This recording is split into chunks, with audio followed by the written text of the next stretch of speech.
You guys know who Dan Bilzerian is? Yeah, why is Bianca Gezzi on the screen? I work for Dan Bilzerian. I am the model manager. I hire models for events, shoots, trips. I've known Dan for 4 years. He's been my friend for 4 years. We have never hooked up or slept together, which people don't believe us, and it's so funny. But Dan is not what people think he is. And when I first met him, I was like, oh, this guy's probably gonna be a fucking douchebag. He's probably gonna hit on me. No, he does not hit on girls. Yes. If you want to sleep with Dan or you like Dan, you need to fucking go and just sit on his face. How does she know that though? She probably because she works for him. Yeah, she probably sees it happen all the time. That's the next level. You do nothing. One does Women are not aggressive. So the reason why that works is that, you know, I mean, because I read how he started out, he even wrote about it in his book. And so back in the day, he was like, I want to make it easy. I want to set my life up to make it easy to meet women and stack the odds in my favor, basically. And so what he started doing was he would have these parties, and he's got like him and like 5 of his friends. He's making all this money in poker and stuff. And so I guess they hired like, you know, model or talent agents. And so he's like, hey, I'm having this party. You know, I don't know if they paid the girls to come or not, because usually they pay him a couple $100 or whatever. So he would have like 200 or 300 models there, and there's like him and his 5 or 6 friends.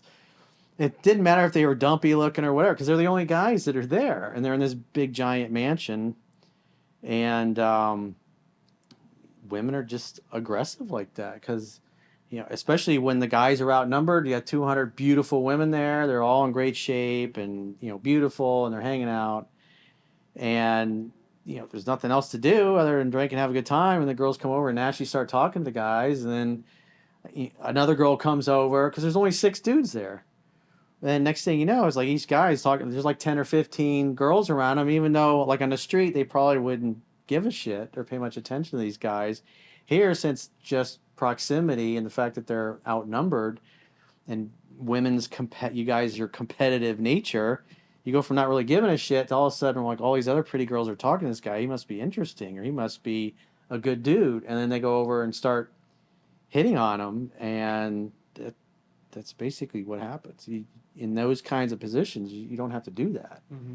Well, he was like the first guy to really like use the influencer position to show a certain lifestyle. Yeah, he was the first. Well, he was making all his money in poker and making tens of millions of dollars. He's a really good poker player, and he's like, I want to just do everything. I want to go surf. I want to travel the world. I want to do, you know, cool trips, anything and everything I could think of or I've ever wanted to do or dreamt of doing. He goes and does it, and then he eventually started Ignite, I think, which is like a medical marijuana or CBD type company to sell his products.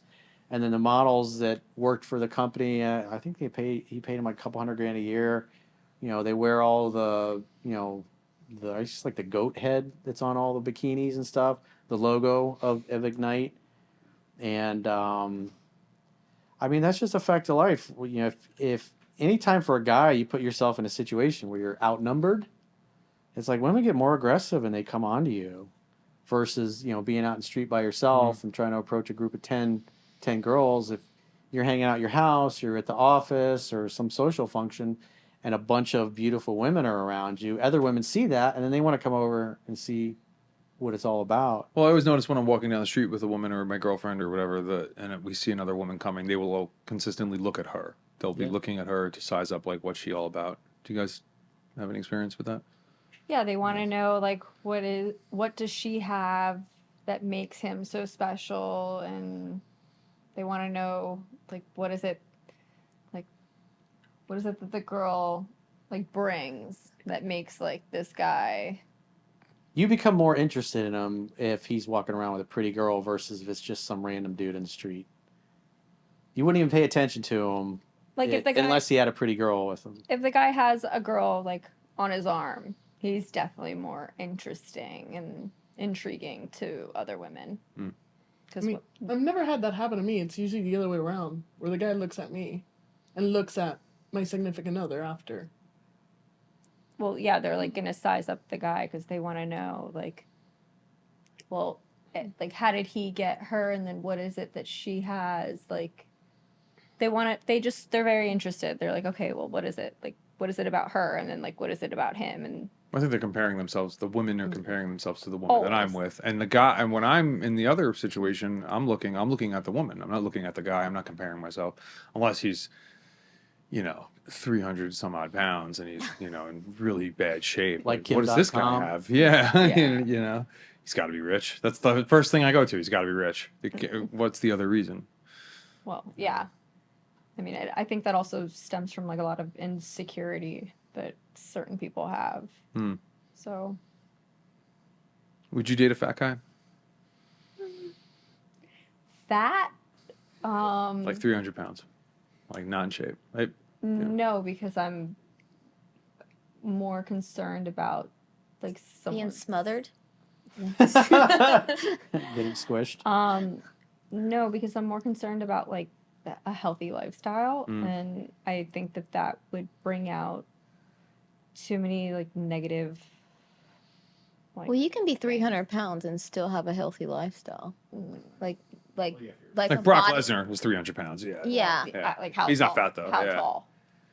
How tall and 300? 5'3".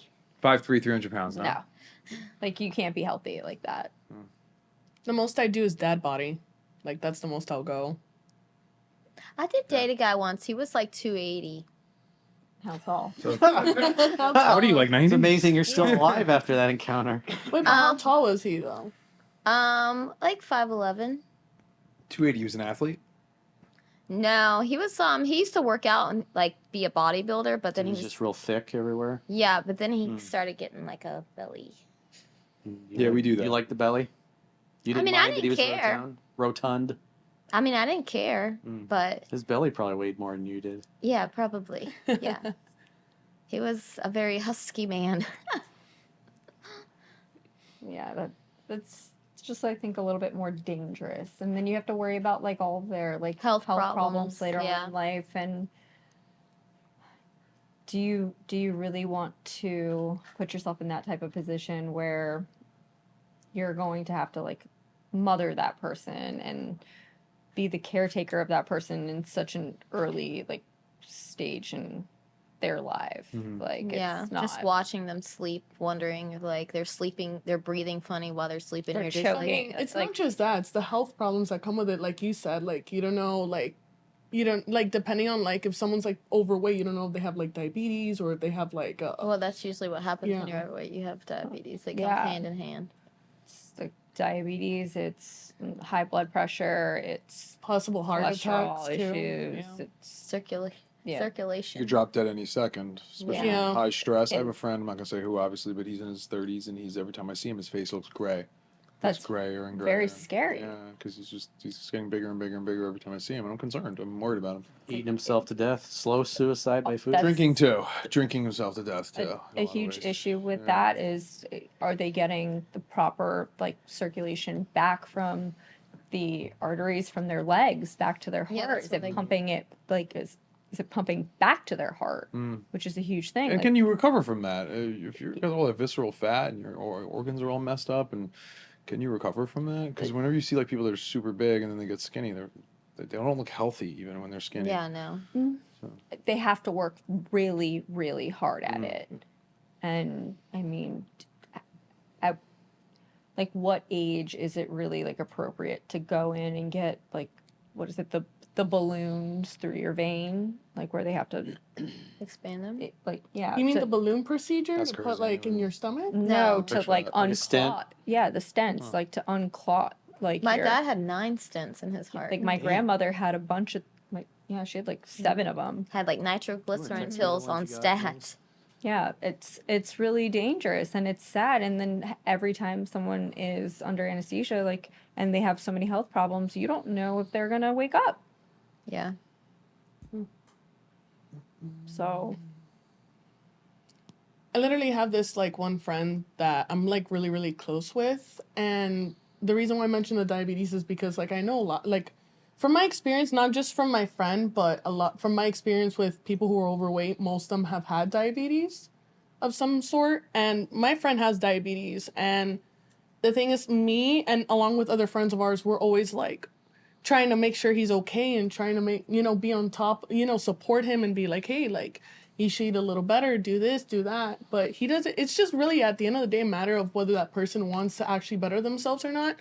But what really doesn't make sense to me is that he takes medications for diabetes to like kind of regulate his blood sugar and all that kind of stuff, but he uses that as a justification to eat more.